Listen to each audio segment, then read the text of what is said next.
Swami Vivekananda, born Narendranath Datta, was an Indian Hindu monk, philosopher, author, religious teacher, and the chief disciple of the Indian mystic Ramakrishna. He was a key figure in the introduction of Vedanta and Yoga to the Western world. He is credited with raising interfaith awareness and bringing Hinduism to the status of a major world religion in the late 19th century. Born into an aristocratic Bengali Kayastha family in Calcutta, Vivekananda was inclined from a young age towards religion and spirituality. At the age of 18, he met Ramakrishna, later becoming a devoted follower and sannyasin, renunciate. After the death of Ramakrishna, Vivekananda toured the Indian subcontinent as a wandering monk and acquired first-hand knowledge of the often terrible living conditions of Indian people in the British India. In 1893 he travelled to the United States, where he participated in the Parliament of Religions in Chicago. Here he delivered a famous speech beginning with the words, "Sisters and Brothers of America," introducing the ancient Hindu religious tradition to Americans and speaking forcefully about the essential unity of all spiritual paths, and the necessity of embracing tolerance and renouncing fanaticism. The speech made an extraordinary impression. One American newspaper described him as an orator by divine right and undoubtedly the greatest figure at the Parliament. After the great success of the Parliament, Vivekananda delivered hundreds of lectures across the United States, England, and Europe, disseminating the core tenets of Hindu philosophy. He founded the Vedanta Society of New York and the Vedanta Society of San Francisco, now Vedanta Society of Northern California, which became the foundations for Vedanta societies. In the West, in India, he founded the Ramakrishna Math, which provides spiritual training for monastics and householders, and the Ramakrishna Mission, which provides charity, social work and education. Vivekananda was one of the most influential philosophers and social reformers in his contemporary India, and the most successful missionary of Vedanta to the Western world. He was also a major force in contemporary Hindu reform movements and contributed to the concept of nationalism in colonial India. He is now widely regarded as one of the most influential people of modern India and a patriotic saint. His birthday is celebrated in India as National Youth Day. Early life, birth and childhood. Vivekananda was born as Narendranath Datta, name shortened to Narendra or Naren, in a Bengali Kayastha family in his ancestral home at 3 Gomohan Mukherjee Street in Calcutta, the capital of British India, on 12 January 1863 during the Makar Sankranti festival. He was one of 9 siblings. His father, Vishwanath Datta, was an attorney at the Calcutta High Court. Durgacharan Datta, Narendra's grandfather, was a Sanskrit and Persian scholar who left his family and became a monk at age 25. His mother, Bhuvneshwari Devi, was a devout housewife. The progressive, rational attitude of Narendra's father and the religious temperament of his mother helped shape his thinking and personality. Narendranath was interested in spirituality from a young age and used to meditate before the images of deities such as Shiva, Rama, Sita, and Mahavir Hanuman. He was fascinated by wandering ascetics and monks. Narendra was mischievous and restless as a child, and his parents often had difficulty controlling him. His mother said, "I prayed to Shiva for a son and he has sent me one of his demons." Education. In 1871, at the age of 8, Narendranath enrolled at Ishwar Chandra Vidyasagar's Metropolitan Institution, where he went to school until his family moved to Raipur in 1877. In 1879, after his family's return to Calcutta, he was the only student to receive first division marks in the Presidency College entrance examination. He was an avid reader in a wide range of subjects, including philosophy, religion, history, social science, art and literature. He was also interested in Hindu scriptures, including the Vedas, the Upanishads, the Bhagavad Gita, the Ramayana, the Mahabharata and the Puranas. Narendra was trained in Indian classical music, and regularly participated in physical exercise, sports and organized activities. He studied Western logic, Western philosophy and European history at the General Assembly's institution, now known as the Scottish Church College. In 1881, he passed the Fine Arts examination and completed a Bachelor of Arts degree in 1884. Narendra studied the works of David Hume, Immanuel Kant, Johann Gottlieb Fichte, Baruch Spinoza, George W. F. Hegel, Arthur Schopenhauer, Auguste Comte, John Stuart Mill and Charles Darwin. He became fascinated with the evolutionism of Herbert Spencer and corresponded with him. He translated Spencer's book Education, 1861, into Bengali. While studying Western philosophers, he also learned Sanskrit scriptures and Bengali literature. William Husty, the principal of Christian College, Calcutta, from where Narendra graduated, wrote of him, "Narendra is really a genius. I have traveled far and wide, but I have never come across a lad of his talents and possibilities, even in German universities, among philosophical students. He is bound to make his mark in life." He was known for his prodigious memory and speed reading ability, and a number of anecdotes attest to this.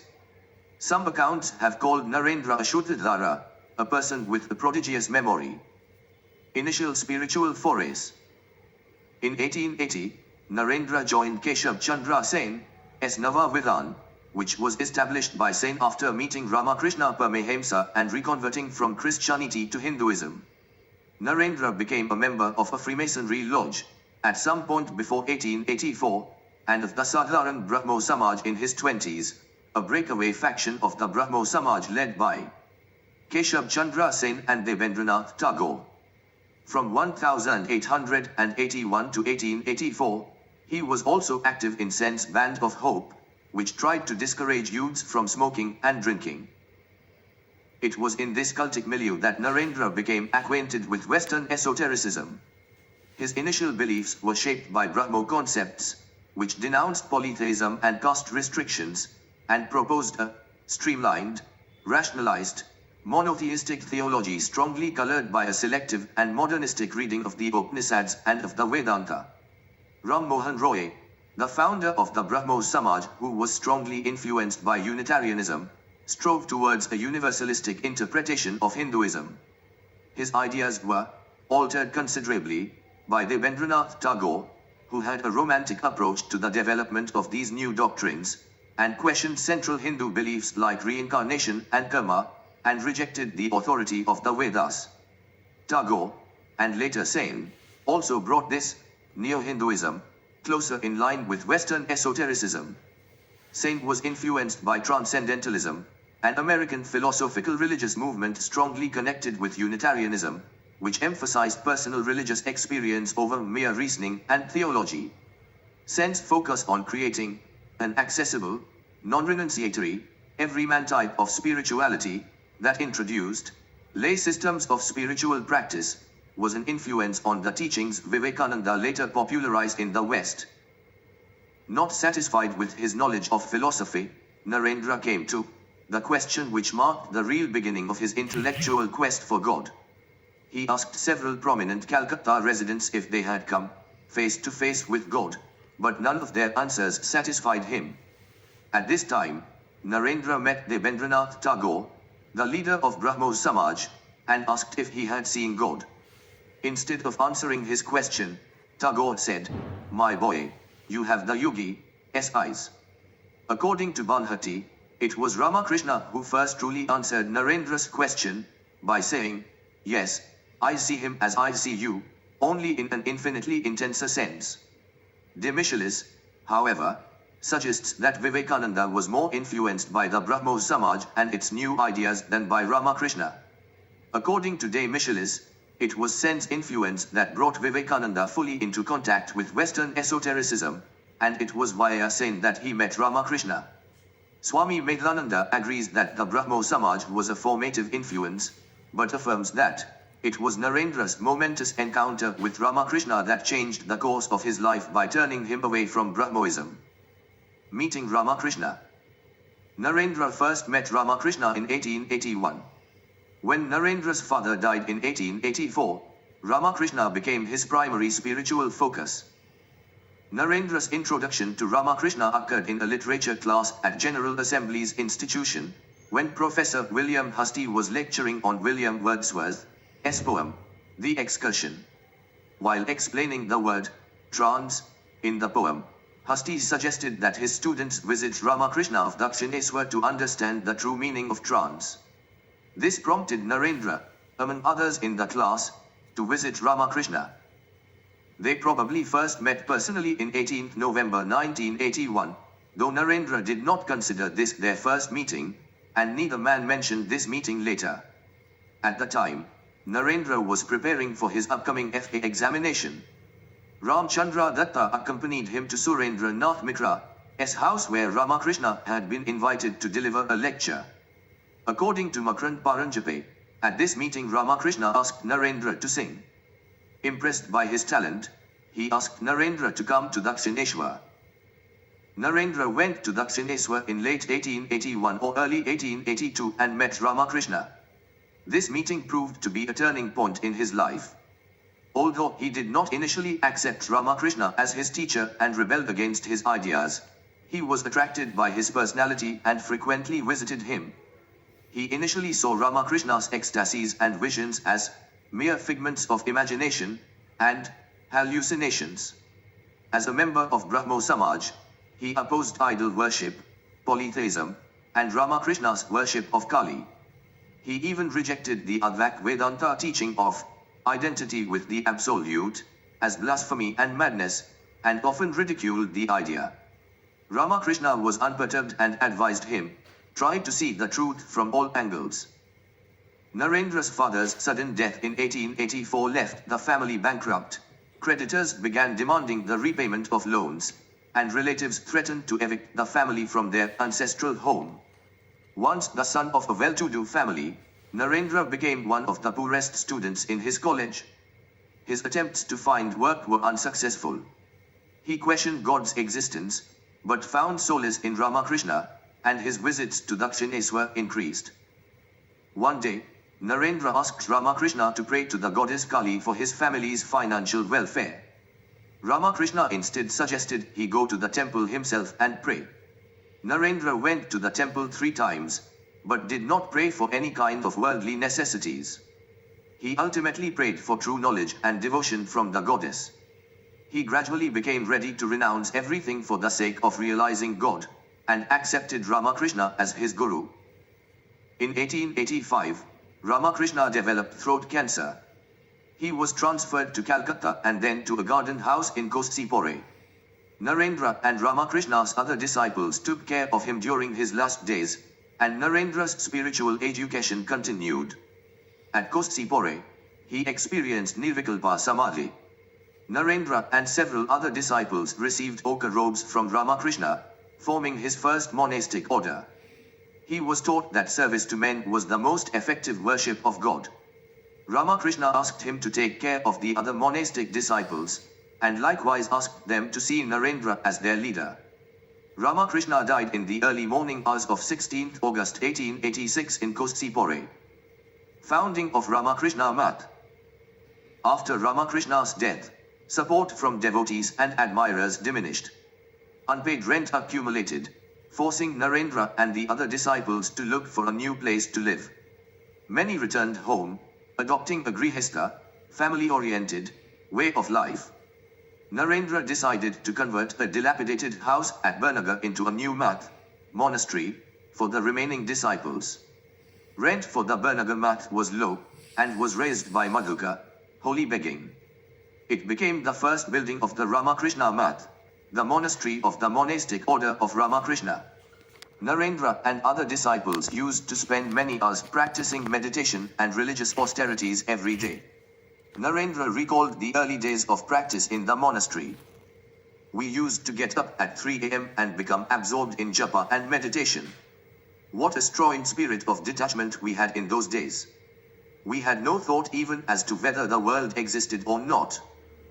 In 1887, Narendra compiled a Bengali song anthology named Sangeet Kalpakru with Vaishnav Charan Basak.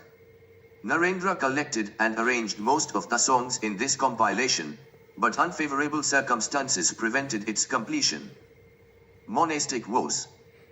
In 18th December 1986, the mother of one of the monks, Baburam, invited Narendra and his brother monks to Anpur village. In Anpur, on the Christmas Eve of 1886, the 23-year-old Narendra and 8 other disciples took formal monastic vows at the Radha Govinda Jew temple. They decided to live their lives as their master lived. Travels in India, 1888-1893. In 1888, Narendra left the monastery as a parivrajaka, a wandering monk, without fixed abode, without ties, independent and strangers wherever they go. His sole possessions were a kamandalu, water pot.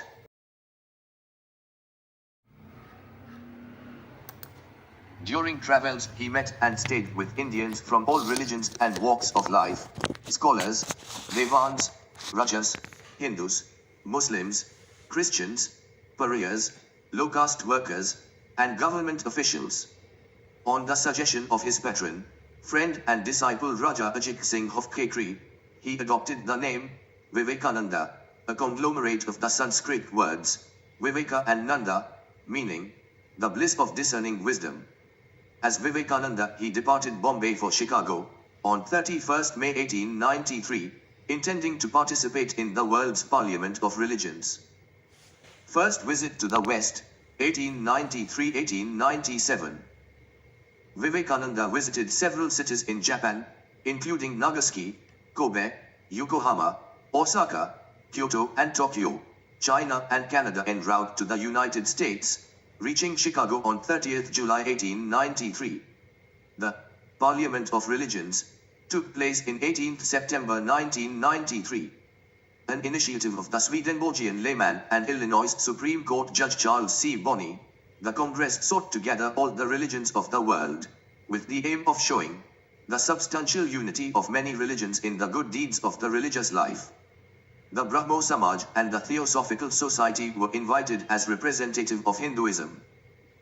Vivekananda wished to participate, but learned that only individuals with credentials from a bona fide organization would be accepted as delegates. Disappointed, he contacted Professor John Henry Wright of Harvard University, who had invited him to speak at Harvard. Vivekananda wrote of the professor, "He urged upon me the necessity of going to the Parliament of Religions, which he thought would give an introduction to the nation." On hearing that Vivekananda lacked the credentials to speak at the Parliament, Wright said, "To ask for your credentials is like asking the sun to state its right to shine in the heavens." Vivekananda submitted an application introducing himself as a monk of the oldest order of sannyasis, founded by Sankara. The application was supported by the Brahmo Samaj representative Protapchandra Mozumba, who was also a member of the Parliament's selection committee. Parliament of the World's Religions. The Parliament of the World's Religions opened on 11th September 1893 at the Art Institute of Chicago, as part of the World's Columbian Exposition. On this day, Vivekananda gave a brief speech representing India and Hinduism. He bowed to Saraswati, the Hindu goddess of learning, and began his speech with, "Sisters and Brothers of America." At these words, Vivekananda received a 2-minute standing ovation from the crowd of 7,000. When silence was restored, he began his address, greeting the youngest of the nations on behalf of the most ancient order of monks in the world, the Vedic order of sannyasins, a religion which has taught the world both tolerance and universal acceptance. Vivekananda quoted 2 illustrative passages from the Shiva Mahimna Stotram, as the different streams having their sources in different places all mingle their water in the sea, so, O Lord, the different paths which men take, through different tendencies, various though they appear, crooked or straight, all lead to thee, and, whosoever comes to me, through whatsoever form, I reach him. All men are struggling through paths that in the end lead to me. According to Narendranath Datta, it was only a short speech, but it voiced the spirit of the Parliament. Parliament President John Henry Barrows said, "India, the mother of religions, was represented by Swami Vivekananda, the Orangeman who exercised the most wonderful influence over his auditors." Vivekananda attracted widespread attention in the press, which called him the cyclonic monk from India. The New York critic wrote, "He is an orator by divine right, and his strong, intelligent face in its picturesque setting of yellow and orange was hardly less interesting than those earnest words, and the rich, rhythmical utterance he gave them." The New York Herald noted, "Vivekananda is undoubtedly the greatest figure in the parliament of religions. After hearing him we feel how foolish it is to send missionaries to this learned nation." American newspapers reported Vivekananda as the greatest figure in the parliament of religions, and the most popular and influential man in the parliament. The Boston Evening Transcript reported that Vivekananda was a great favorite at the parliament. If he merely crosses the platform, he is applauded. He spoke several more times, at receptions, the scientific section, and private homes, on topics related to Hinduism, Buddhism and harmony among religions. Vivekananda's speeches at the parliament had the common theme of universality, emphasizing religious tolerance. He soon became known as a handsome Oriental, and made a huge impression as an orator. Hearing Vivekananda speak, Harvard psychology professor William James said, "That man is simply a wonder for oratorical power. He is an honor to humanity." Lecture tours in the UK and US. After the Parliament of Religions, Vivekananda toured many parts of the US as a guest. His popularity gave him an unprecedented opportunity to communicate his views on life and religion to great numbers of people. During a question-and-answer session at Brooklyn Ethical Society, he remarked, "I have a message to the West as Buddha had a message to the East." On another occasion, he described his mission thus, "I do not come to convert you to a new belief. I want you to keep your own belief. I want to make the Methodist a better Methodist, the Presbyterian a better Presbyterian, the Unitarian a better Unitarian. I want to teach you to live the truth, to reveal the light within your own soul." Vivekananda spent nearly 2 years lecturing in the eastern and central United States, primarily in Chicago, Detroit, Boston, and New York. He founded the Vedanta Society of New York in 1894. His demanding schedule eventually began to affect his health, and in spring 1895 he ended his lecture tours and began giving free, private classes in Vedanta and Yoga. Beginning in June 1895, he gave private lectures to a dozen of his disciples at Thousand Island Park, New York for 2 months. Vivekananda was offered academic positions in 2 American universities, won the chair in Eastern philosophy at Harvard University and a similar position at Columbia University. He declined both, since his duties would conflict with his commitment as a monk. Vivekananda traveled to the United Kingdom in 1895 and again in 1896. In November 1895 he met an Irish woman, Margaret Elizabeth Noble, who would become one of his closest disciples, known as Sister Nivedita, a name given her by the Swami, meaning dedicated to God. On his second visit, in 18th May 1996, Vivekananda met Max Muller, a noted Indologist from Oxford University who wrote Ramakrishna's first biography in the West. From the UK, he visited other European countries. In Germany, he met Paul Deussen, another renowned Indologist.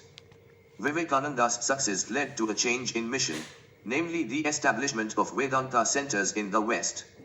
He adapted traditional Hindu ideas and religiosity to suit the needs and understandings of his Western audiences, who were more familiar with Western esoteric traditions and movements.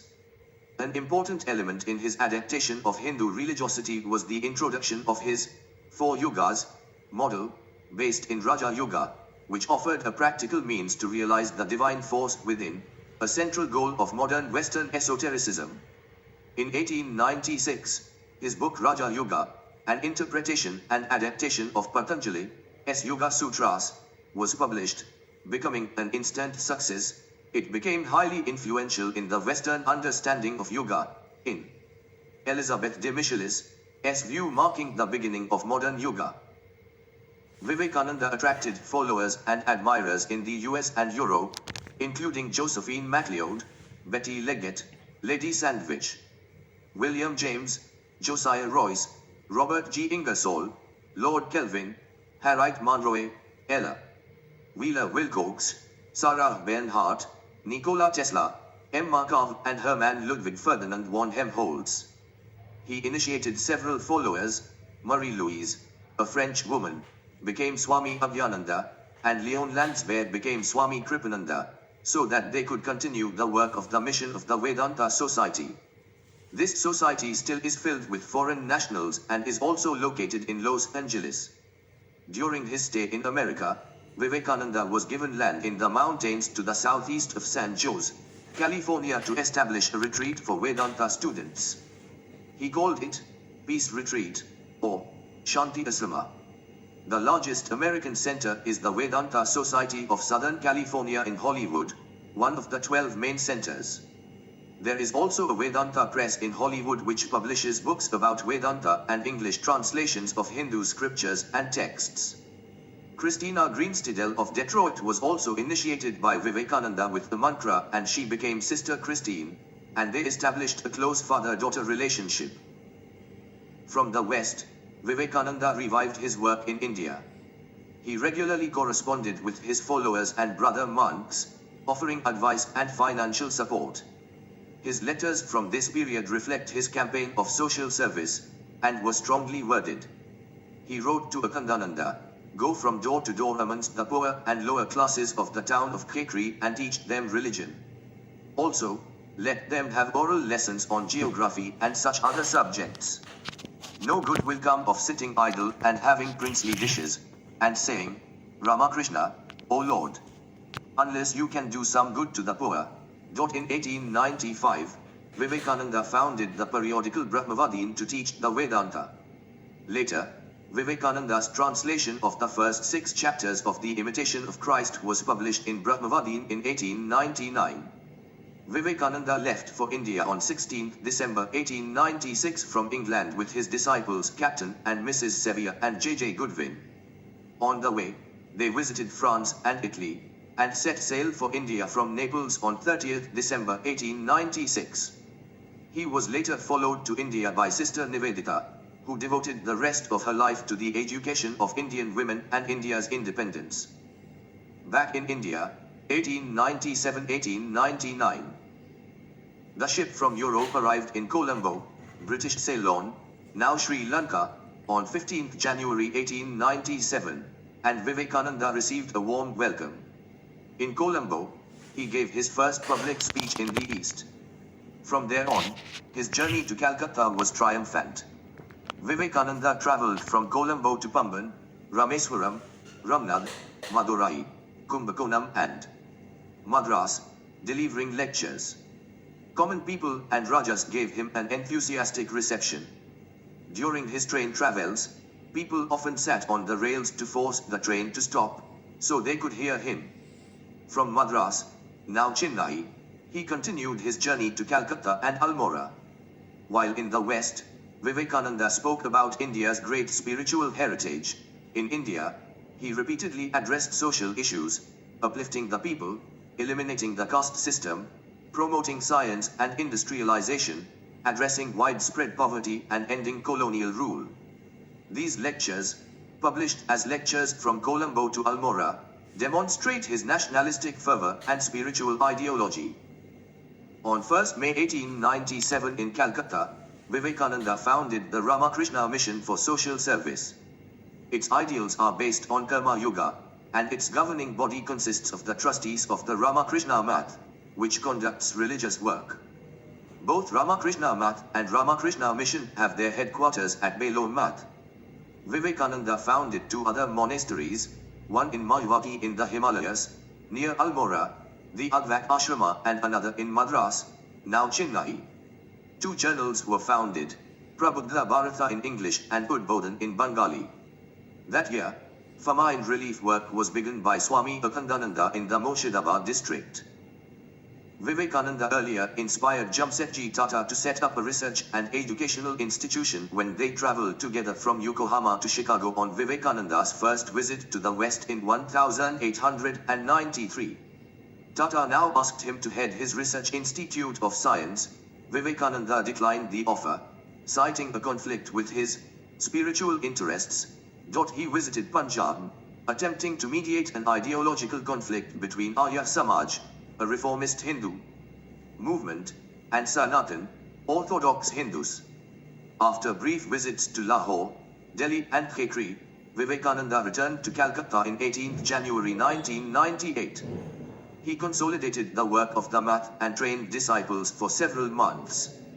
Vivekananda composed Khandana Bhav Bandhana, a prayer song dedicated to Ramakrishna, in 1898.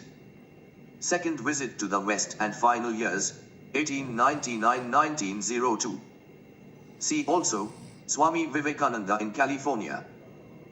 Despite declining health, Vivekananda left for the West for a second time in 18 June 1999 accompanied by Sister Nivedita and Swami Turiyananda. Following a brief stay in England, he went to the United States. During this visit, Vivekananda established Vedanta societies in San Francisco and New York and founded a Shanti Ashrama, peace retreat, in California. He then went to Paris for the Congress of Religions in 1900. His lectures in Paris concerned the worship of the Lingam and the authenticity of the Bhagavad Gita. Vivekananda then visited Brittany, Vienna, Istanbul, Athens and Egypt. The French philosopher Jules Boyce was his host for most of this period, until he returned to Calcutta on 9 December 1900. After a brief visit to the Advait Ashrama in Mayawati, Vivekananda settled at Belo Math, where he continued coordinating the works of Ramakrishna Mission, the Math and the work in England and the US. He had many visitors, including royalty and politicians. Although Vivekananda was unable to attend the Congress of Religions in 1901 in Japan due to deteriorating health, he made pilgrimages to Bodh Gaya and Varanasi. Declining health, including asthma, diabetes and chronic insomnia, restricted his activity. Death. On 4th July 1902, the day of his death, Vivekananda awoke early, went to the monastery at Belo Math and meditated for 3 hours. He taught Shukla Yajurveda, Sanskrit grammar and the philosophy of yoga to pupils, later discussing with colleagues a planned Vedic college in the Ramakrishna Math.